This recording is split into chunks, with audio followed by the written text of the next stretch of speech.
दोस्तों नमस्कार। स्वागत है आप सभी का मेरे YouTube चैनल के आर हिंदी कहानियां में। आज की कहानी सुनकर आपके भी रोंगटे खड़े हो जाएंगे और आप सोचने पर मजबूर हो जाएंगे। कहानी को डिटेल से जानने के लिए वीडियो में लास्ट तक बने रहें। तो चलिए कहानी को शुरू करते हैं। ये कहानी है दिल्ली की। दिल्ली से सटे हुए राज्य हरियाणा के सोनीपत शहर शास्त्री कॉलोनी के रहने वाले दयानंद राठी हरियाणा पुलिस में नौकरी करते थे। करीब 4 महीने पहले वो एसआई के पद से रिटायर हुए थे। उनकी बेटी की शादी हो चुकी थी। बेटी के अलावा उनका एक बेटा था, दीपांशु राठी। दीपांशु का सिलेक्शन दिल्ली पुलिस में एसआई के पद पर 2018 के बैच में हो गया था। ट्रेनिंग के दौरान ही उसकी मुलाकात ट्रेनी दरोगा प्रीति अहलावत से हुई, जो उसी के बैच में एसआई की ट्रेनिंग कर रही थी। प्रीति असल में हरियाणा के रोहतक जिले की रहने वाली थी। प्रीति के पिता सीमा सुरक्षा बल में थे, जो अब रिटायर हो चुके थे। उसकी मां और बड़ी बहन सरकारी टीचर थी, जबकि उसका भाई न्यूजीलैंड में कंप्यूटर इंजीनियर था। यानी उसका परिवार काफी अच्छा और सम्मानित था। ट्रेनिंग खत्म होने के बाद प्रीति ने दिल्ली के रोहिणी में किराए पर एक फ्लैट लेकर रहना शुरू कर दिया। ट्रेनिंग के दौरान प्रीति और दीपांशु की मुलाकात हुई, जो धीरे धीरे दोस्ती में बदल गई। जून 2019 तक दोनों एक दूसरे के अच्छे दोस्त बन चुके थे। अब तक तो वो पुलिस अफसर भी बन चुके थे और अपने कैरियर और भविष्य को लेकर गंभीर थे। लेकिन इसी बीच दोनों दोस्ती कब प्यार में बदल गई, ये उन्हें खुद भी पता नहीं चला। दीपांशु के दिल में प्रीति के लिए खास जगह बन गई थी और उसने ठान लिया था कि अगर वो शादी करेगा तो सिर्फ प्रीति से ही करेगा। अपनी ड्यूटी खत्म करने के बाद प्रीति और दीपांशु अक्सर साथ वक्त बिताने लगे। कभी किसी रेस्टोरेंट में मिलते तो कभी किसी और जगह पर बैठकर प्यार भरी बातें करते हैं। प्रीति को भी दीपांशु अपना सच्चा हमसफर लगने लगा था। उनके दोस्त भी जानते थे कि दोनों सिर्फ अच्छे दोस्त ही नहीं हैं, बल्कि एक दूसरे से सच्चा प्यार भी करते हैं। कई महीनों तक उनका रिश्ता यूं ही चलता रहा और फिर दोनों ने शादी करने का फैसला कर लिया। लेकिन वो चाहते थे कि ये शादी घर वालों की रजामंदी से और समाज के रीति रिवाजों के अनुसार हो। इसलिए उन्होंने अपने अपने परिवार वालों को इस बारे में बता दिया।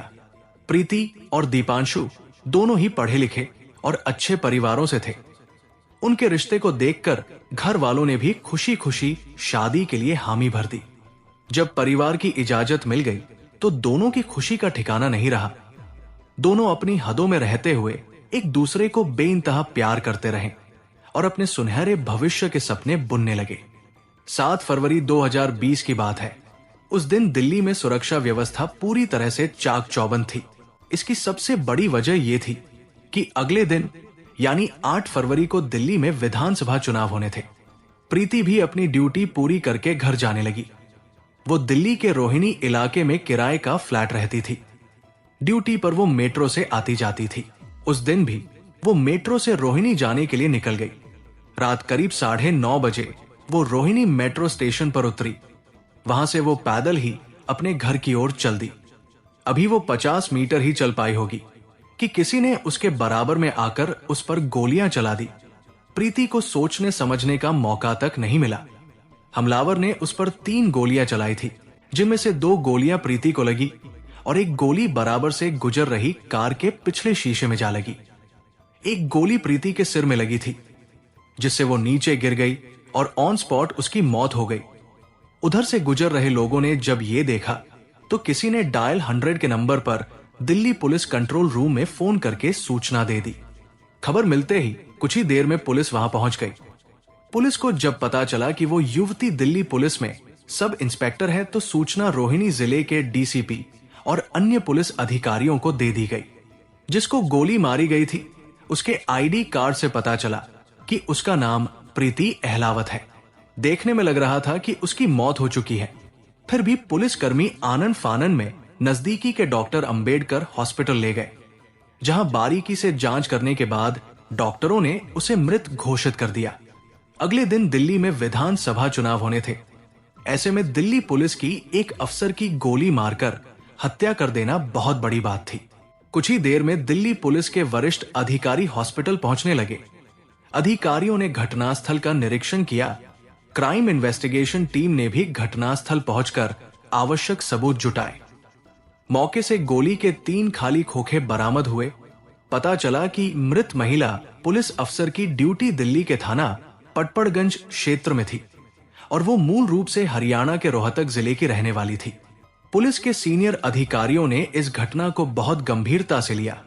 फोन द्वारा हत्या की सूचना मृतका के घर वालों को दे दी गई थी।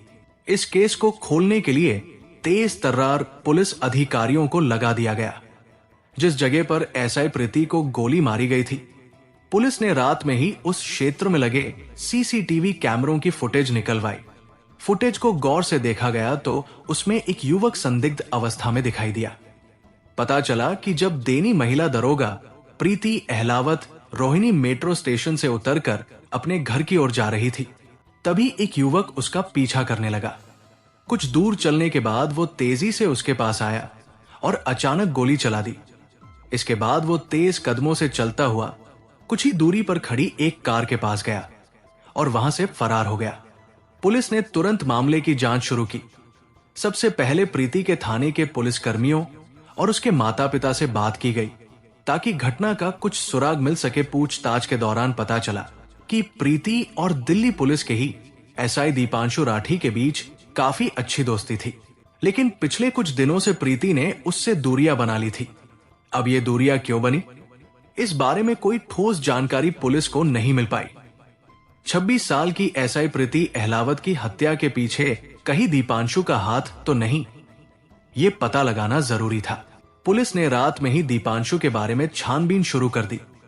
जांच में पता चला कि उसकी पोस्टिंग उत्तर पूर्वी दिल्ली के भजनपुरा थाने में है। पुलिस ने तुरंत दीपांशु के फोन को सर्विलांस पर लगा दिया। फोन की लोकेशन ट्रैक की गई तो पता चला कि वो दिल्ली से सोनीपत की ओर बढ़ रहा है। जांच टीम ने तुरंत उसके पीछे लगने का फैसला किया, क्योंकि जब तक दीपांशु से पूछताछ नहीं होती तब तक कोई ठोस कदम नहीं उठाया जा सकता था। रोहिणी जिले के डीसीपी एसडी मिश्रा अलग अलग टीमों के संपर्क में थे और उन्हीं के निर्देश पर पूरी कार्यवाही हो रही थी। एसआई दीपांशु का फोन आखिरी बार मुरथल के पास ट्रेस हुआ और फिर वही स्थिर हो गया। क्योंकि वो सोनीपत के रहने वाला था, पुलिस ने अंदाजा लगाया कि वो ड्यूटी खत्म करके अपने घर गया होगा। लेकिन दीपांशु से पूछताछ जरूरी थी, इसलिए 8 फरवरी की सुबह पुलिस टीम उसकी लोकेशन पर पहुंची। जांच टीम लोकेशन ट्रेस करते हुए मुरथल के पास सड़क किनारे खड़ी एक कार तक पहुंची। जब ध्यान से देखा गया तो कार की ड्राइविंग सीट पर दीपांशु बेसुध पड़ा मिला। पास में उसकी सरकारी रिवॉल्वर पड़ी थी और मौके की स्थिति से साफ था कि कोई गंभीर घटना घटी थी। 28 वर्षीय एसआई दीपांशु राठी के अचानक सुसाइड कर लेने की खबर टीम ने डीसीपी एसडी मिश्रा को दी। इस घटना के बाद पूरे विभाग में सनसनी फैल गई, क्योंकि एक ही दिन में 2 युवा पुलिस अफसर की मौत हो चुकी थी। दीपांशु के बारे में मिली जानकारी से यह साफ हो गया कि प्रीति अहलावत की घटना में उसी का नाम सामने आ रहा था। सूचना मिलते ही दिल्ली पुलिस के अधिकारी भी हैरान रह गए कि आखिर ऐसा क्या हुआ जो दीपांशु ने इतना बड़ा कदम उठाया। तुरंत ही उनके परिवार को इस बारे में जानकारी दी गई। दीपांशु का घर सोनीपत के शास्त्री कॉलोनी में था। यह दुखद समाचार मिलते ही उनके पिता दयानंद राठी और परिवार के अन्य सदस्य मौके पर पहुंच गए। परिवार का गम संभाले नहीं संभल रहा था। उसके पिता लगातार यही कह रहे थे कि दीपांशु तो बहुत हिम्मत वाला था, फिर उसने ऐसा काम क्यों किया। पुलिस ने परिवार से कुछ जरूरी जानकारी लेने के बाद अपनी जांच आगे बढ़ाई और टीम वापस दिल्ली लौट आई। सुबह होते ही प्रीति के पिता और परिवार के अन्य सदस्य भी दिल्ली पहुंच गए। ये खबर सुनकर पूरा परिवार गहरे सदमे में था। उन्हें पता चला कि इस घटना में दिल्ली पुलिस के एसआई दीपांशु राठी शामिल थे। इसके बाद पुलिस ने मामले की जांच पूरी कर आवश्यक कानूनी कार्रवाई की। जांच के दौरान पुलिस को पता चला कि दोनों पुलिस अफसर के बीच करीबी रिश्ता था, लेकिन फिर ऐसा क्या हुआ कि हालात बिगड़ गए। इस मामले की तह तक जाने पर जो सच सामने आया वो बेहद चौंकाने वाला था।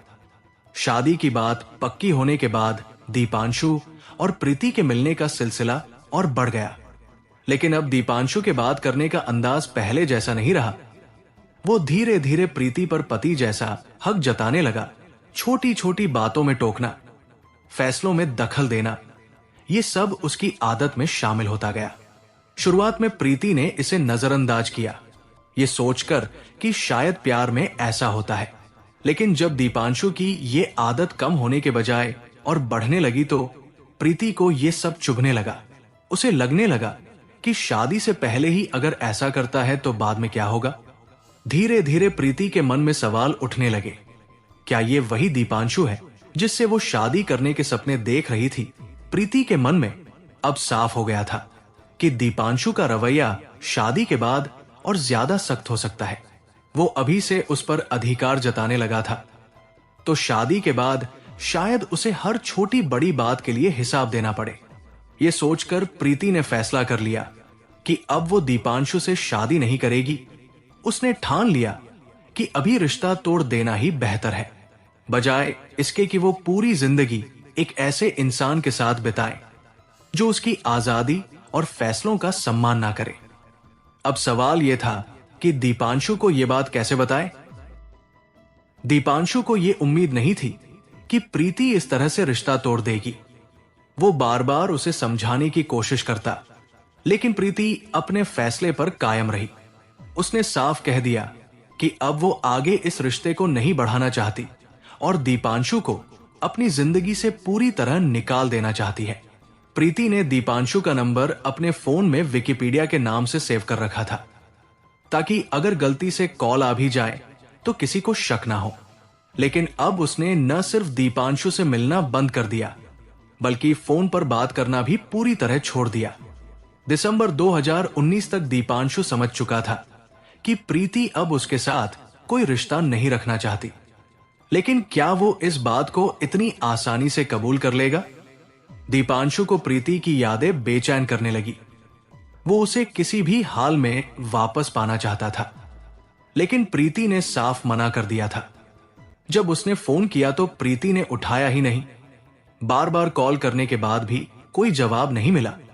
दीपांशु को समझ नहीं आ रहा था कि आखिर ऐसा क्या हो गया जो प्रीति इस तरह दूर हो गई। उसे उम्मीद थी कि शायद कुछ दिनों में प्रीति का गुस्सा ठंडा हो जाएगा, लेकिन ऐसा नहीं हुआ। प्रीति अपने फैसले पर अड़ी रही। 3 जनवरी 2020 को दीपांशु ने उसे मैसेज किया और मिलने के लिए बुलाया, पर प्रीति ने सीधे मना कर दिया। इतना ही नहीं, उसने दीपांशु का नंबर भी ब्लॉक कर दिया।